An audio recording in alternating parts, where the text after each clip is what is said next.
Halo teman-teman, selamat datang di channel saya. Perkenalkan, nama saya Ferdinand Wilson Pratama Sanjoto. Saya berasal dari kelas TIK dengan 3 digit yang terakhir 357. Di sini saya akan menjelaskan tentang sejarah komputer. Jadi silakan disimak.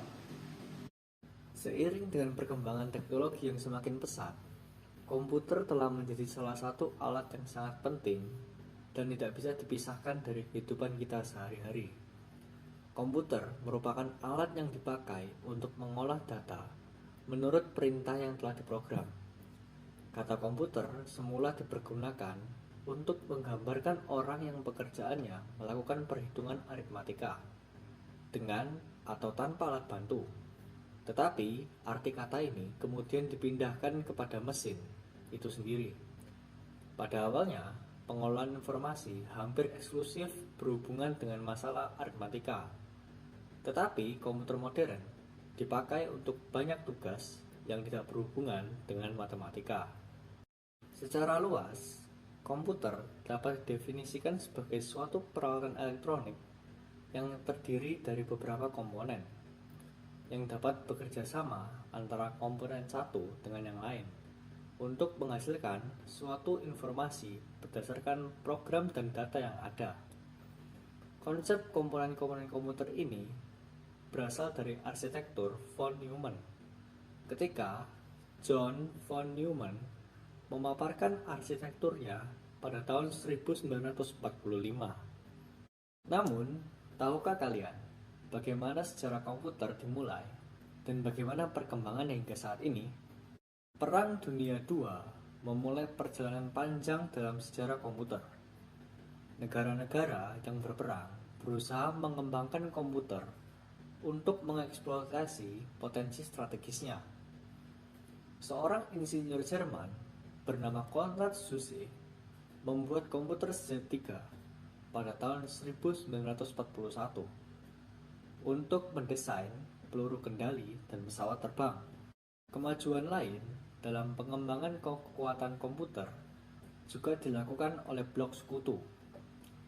Tahun 1943, Inggris membuat komputer pemecah kode rahasia yang disebut Colossus untuk memecahkan kode rahasia yang digunakan oleh Jerman Nazi.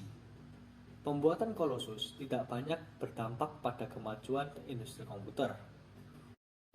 Pada saat itu, Amerika Serikat membuat kemajuan lain. Seorang insinyur Harvard yang bekerja di IBM bernama Howard Aiken berhasil membuat kalkulator elektronik untuk Angkatan Laut Amerika Serikat. Kalkulator tersebut memiliki rentang kabel 500 mil dan ukuran setengah lapangan bola kaki. Mark I adalah komputer relay elektronik milik Harvard IBM Automatic Sequence Control Calculator. Untuk menggerakkan komponen mekanik, ia menggunakan sinyal elektromagnetik. Mesin tersebut lambat, memerlukan waktu 3 hingga 5 detik untuk setiap perhitungan, dan tidak fleksibel. Urutan perhitungannya tidak dapat diubah. Perhitungan aritmatik dasar serta persamaan yang lebih kompleks dapat dilakukan oleh kalkulator ini. Pemerintah Amerika Serikat dan Universitas Pennsylvania bekerja sama untuk membuat Electronic Numerical Integrator and Computer atau yang kita sebut dengan ENIAC, yang merupakan perkembangan komputer lain pada masa itu. Komputer serbaguna ENIAC yang dirancang oleh John Presper Eckert dan John Mauchly bekerja 1000 kali lipat lebih cepat dibandingkan dengan Mark I dan terdiri dari 18.000 tabung vakum, 70.000 resistor, dan 5 juta titik solder. Komputer tersebut merupakan mesin yang sangat besar dan mengonsumsi daya sebesar 160 kW. Pada tahun 1945, von Neumann menciptakan Electronic Discrete Variable Automatic Computer atau EDVAC yang memiliki memori untuk menampung data dan program. Teknik ini memungkinkan komputer untuk berhenti sejenak dan kemudian kembali bekerja. Unit pemroses sentral atau elemen penting dalam arsitektur von Neumann memungkinkan koordinasi seluruh operasi komputer melalui satu sumber. Universal Automatic Computer 1 yang dibuat oleh Remington Rand pada tahun 1951 menjadi komputer komersial pertama yang menggunakan model arsitektur von Neumann. Komputer generasi pertama dikarakteristikan dengan fakta bahwa instruksi operasi dibuat secara spesifik untuk suatu tugas tertentu. Setiap komputer memiliki program kode bainet yang berbeda-beda yang disebut dengan bahasa mesin. Hal ini menyebabkan komputer sulit untuk diprogram dan membatasi kecepatannya. Ciri lain komputer generasi pertama adalah penggunaan tabung vakum yang membuat komputer pada masa tersebut berukuran sangat besar dan silinder magnetik untuk penyimpanan data. Perkembangan komputer sangat dipengaruhi oleh penemuan transistor pada tahun 1948. Mereka menggantikan tabung vakum di televisi, radio, dan komputer. Akibatnya, ukuran mesin elektrik menjadi sangat kecil. Pada tahun 1956, transistor mulai digunakan dalam komputer. Komputer generasi kedua lebih kecil, lebih cepat, dan lebih dapat diandalkan, serta lebih hemat energi daripada generasi pertama. Berkat temuan lain tentang memori inti magnetik, superkomputer adalah mesin pertama yang menggunakan teknologi baru ini. IBM membuat superkomputer Stretch dan Sperry Rand membuat LARC. Keduanya dikembangkan untuk laboratorium energi atom karena memiliki kemampuan untuk menangani volume data yang besar. Kemampuan ini sangat penting bagi peneliti energi atom. Mesin tersebut mahal dan seringkali terlalu rumit untuk kebutuhan komputasi bisnis sehingga kurang populer. Komputer generasi kedua mulai muncul dengan sukses di bisnis, universitas, dan pemerintahan pada awal tahun 60-an. Komputer generasi kedua ini adalah komputer yang menggunakan transistor sepenuhnya. Selain itu, mereka memiliki komponen yang terkait dengan komputer modern, seperti pencetak, penyimpanan di disket, memori, sistem operasi, dan program komputer. IBM 1401 yang umum di industri adalah salah satu komputer penting saat ini. Pada tahun 1965, sebagian besar perusahaan besar menggunakan komputer generasi kedua untuk memproses data keuangan.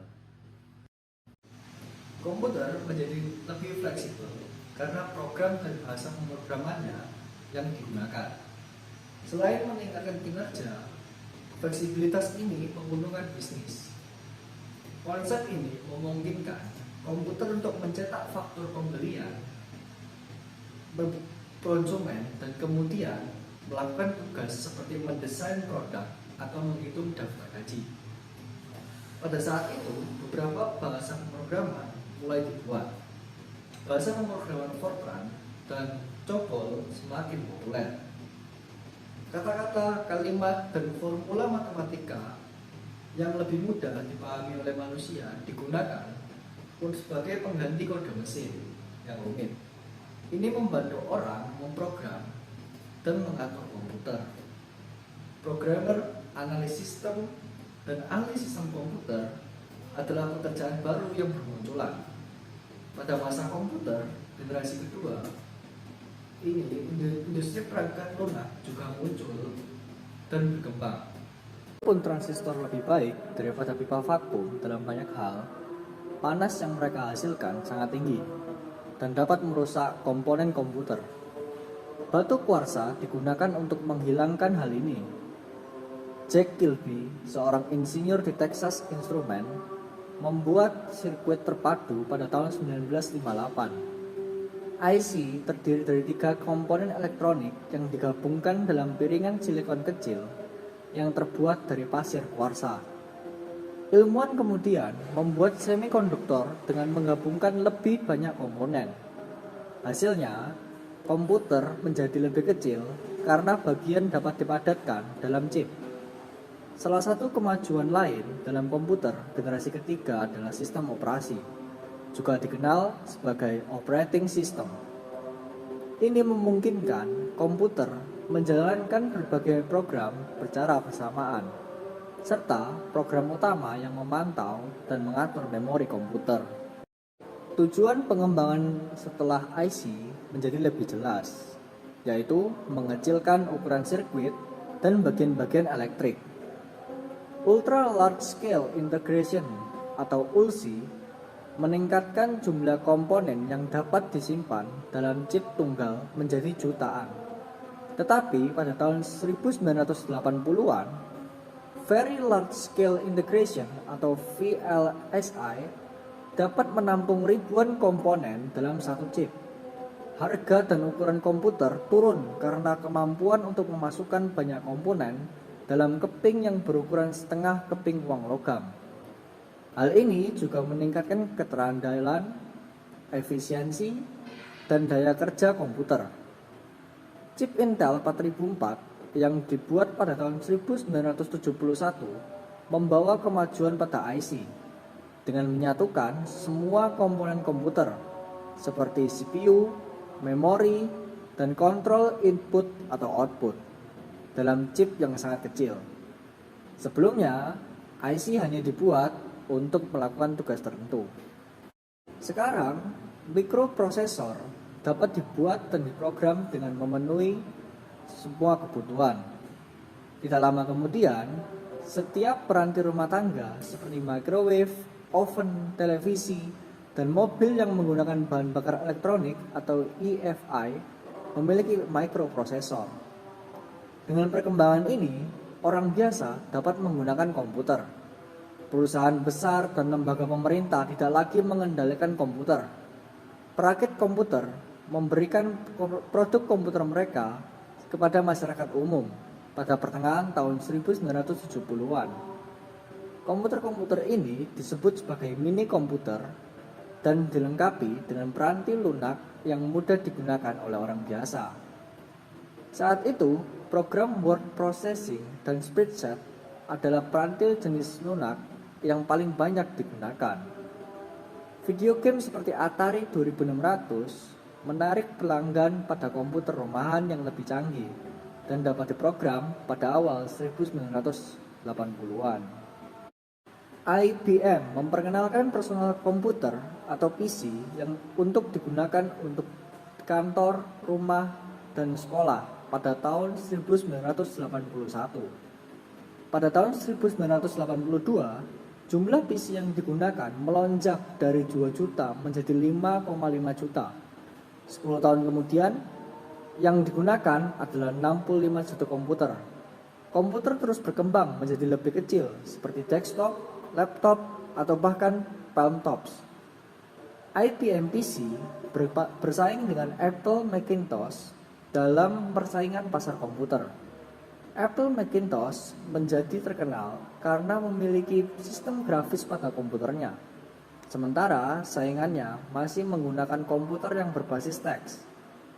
Macintosh juga memiliki penggunaan mouse, yang saat ini kita mengenal berbagai jenis IBM yang sesuai dengan pemakaian CPU seperti IBM PC 486, Pentium, Pentium 2, Pentium 3, dan Pentium 4, yang masing-masing dilengkapi dengan CPU buatan Intel. Kami juga mengenal bahwa ada AMD K6, Athlon, dan sebagainya. Semua ini termasuk dalam kategori komputer generasi keempat. Metode baru untuk memanfaatkan potensi terus dikembangkan seiring dengan peningkatan penggunaan komputer di tempat kerja. Saat komputer kecil menjadi lebih kuat, mereka dapat terhubung ke jaringan untuk berbagi memori, peranti lunak, dan informasi, serta untuk berkomunikasi satu sama lain. Komputer tunggal dapat bekerja sama elektronik untuk menyelesaikan suatu proses melalui jaringan komputer. Jaringan ini dapat berkembang menjadi sangat besar dengan menggunakan perkabelan langsung atau juga dikenal dengan jaringan wilayah lokal atau kabel telepon. Demikian video tentang sejarah komputer.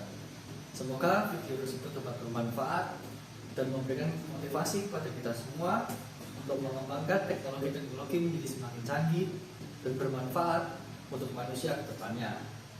Salam dari saya, tetaplah bersahabat dengan teknologi.